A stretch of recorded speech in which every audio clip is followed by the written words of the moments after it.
Number 1. You feel lonely but stay resistant to closeness. Emotional neglect is when your feelings weren't noticed, understood, or responded to while growing up. If you grew up this way, you might deeply crave connection with others. But when the opportunity actually presents itself, you instinctively pull back. It feels safer to keep that distance, not because you're antisocial, but because, deep down, being open once led to feeling ignored or let down. This is often understood as an avoidant attachment pattern, a survival strategy formed when closeness once felt unsafe or unreliable. When your emotional needs went unmet as a child, your nervous system adapted. It decided that reaching out hurts more than staying protected. Number 2. You have a deeper affection for animals than for humans. There's something about animals that just gets through. If you find that you trust your dog more than most people, that's not random. Animals offer something that emotionally neglected children rarely got: consistent, non-judgmental presence. They don't dismiss feelings, they don't require performance or explanations, and for someone who grew up having their emotional world minimized, that kind of uncomplicated connection feels like relief. Number 3. You have a tendency to daydream or get lost in fantasy. If you spent a lot of your childhood living inside your own head, replaying conversations, imagining different versions of your life, you might be using something researchers call dissociative imagination as a coping mechanism. It's a form of dissociation, the mind stepping sideways to protect itself when reality felt emotionally empty. When the external world didn't offer emotional richness or validation, your mind built its own.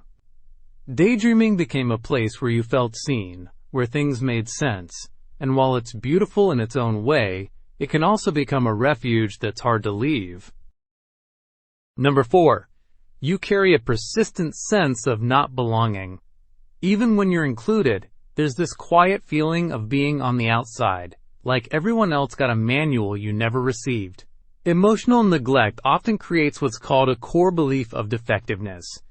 This internalized sense that something about you is fundamentally different or wrong.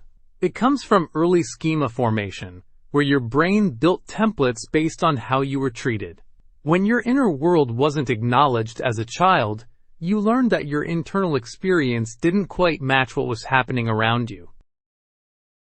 Number 5. You're overly self-reliant. You probably take a lot of pride in your independence. You handle things, you figure it out, and while self-reliance is a strength, when it becomes rigid, it's often a defense. Some experts call this compulsive self-reliance, a pattern that forms when depending on others once felt dangerous or disappointing. If no one was emotionally available when you needed them as a child, you learned early that depending on others is risky, so you stopped asking.